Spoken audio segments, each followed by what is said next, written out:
যাইস না ই কইছে মা 3 দিন থেকে 4 দিন পরে যখন আমি বাইরে পৌঁছে যাবো তুমি চিন্তা করো না এত রয়। কি করে আপনার ছেলে এমনিতে কি কাজ করে? কাজ ওষুধ থাকে। কবে থেকে পেয়েছেন না আপনার ছেলে? কবে থেকে নিখোঁজ? হ্যাঁ জানুয়ারি 1 তারিখ থেকে। জানুয়ারি 1 তারিখ। আমার ছেলে 1 তারিখ বাড়ি থেকে বাইরে গেছে, নাগাল্যান্ড যাইব কইয়া 2 তারিখ 3 তারিখ পর্যন্ত তার লগে কথা হয়েছে। নাগাল্যান্ডে কথা হয়েছে, কইছে আমি এমন জায়গাতে আছি বাবু, একটা গ্রামের মধ্যে আছি, গ্রামের মানুষগুলি কীরকম মুন্ড মালা সালা এগুলি হাড়ের মালার মতন দেওয়া ভয়ঙ্কর ধরনের একটা এখানে আমি আছি, একটা হোম ট্রে বাড়ির মধ্যে আছি। তারপরে 3 তারিখ পর্যন্ত লাস্ট কথা হয়েছে আমার সঙ্গে বলে, পরে লাস্টে কইছে ভুলে ভালে আদমিকে ফাঁসায়া গে। আমি কথাটা বুঝতে পারছি না কিতা যে কইছে।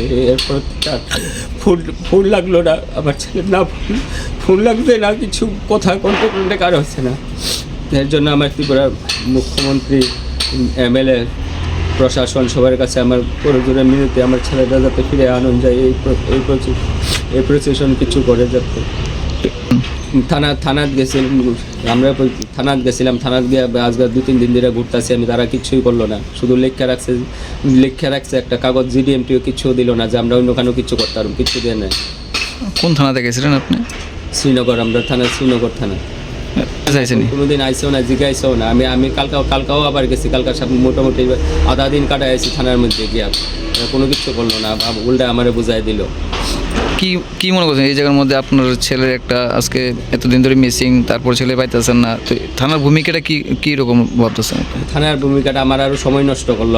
আমার 3 দিন আগে হইলে আমার অন্যদিকে আমি কোনো কিছু করতে পারতাম, বা সরকারে জানাইতে পারতাম, MLA MP-রে তারা জানাইতে পারতাম। আমার থানার লেগে আমার 3 দিন আমার সময় নষ্ট হয়েছে। আমার ছেলে যদি কিছু আমি জানি না সরকার কী করবো, আমার মুখ্যমন্ত্রী কী করে, আবার MLA সাহেব কী করে, এছাড়া আর আমার কোনো রাস্তা নেই।